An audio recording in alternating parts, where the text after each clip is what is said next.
अस्सलामु अलैकुम वरहमतुल्लाहि वबरकातुहू। अगर मैं आपसे ये कहूं कि एक ऐसा काम जो हम में से बहुत सारे लोग किसी की जान बचाने की नीयत से करते हैं, वो उनकी जान लेने का सबब बन सकता है, तो आपको कैसे लगेगा? जी हाँ दोस्तों,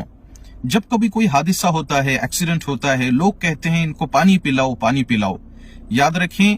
किसी बेहोश आदमी को पानी पिलाना ये उसको पानी में डुबोकर मारने की तरह से है। ये उसकी जिंदगी बचाने का नहीं बल्कि उसको जान से मारने का सबब बन सकता है।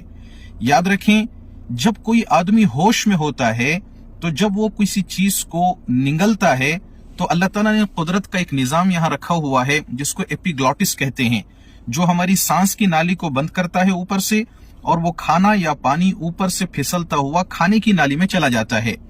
लेकिन जो आदमी बेहोश होता है उसके अंदर ये रिफ्लेक्स नहीं होता या वो कैपेसिटी नहीं होती कि वो उसको निगल सके।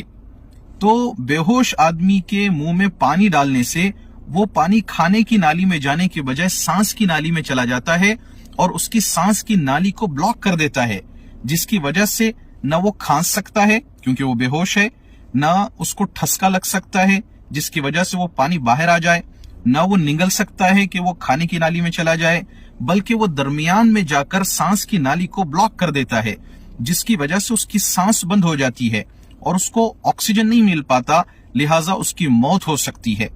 अगर वो एस्पिरेट कर ले और वो पानी फेफड़ों के अंदर चला जाए, तब भी अगर उसकी मौत ना भी हो तो उसकी जो रिकवरी है, सेहतमंद होने के चांसेस बहुत कम हो जाते हैं, या उसके सेहतमंद होने की जो मुद्दत है वो बढ़ जाती है, ताखिर हो सकती है एस्पिरेशन की वजह से। इसलिए हमेशा याद रखें, पानी सिर्फ ऐसे जख्मी को पिलाएं या ऐसे मरीज को पिलाएं जो होश में हो, जो निगल सकता हो, जो बोल सकता हो या निगल सकता हो। कभी भी बेहोश आदमी के मुंह में पानी न डालें, ये उसके मरने का सबब बन सकता है।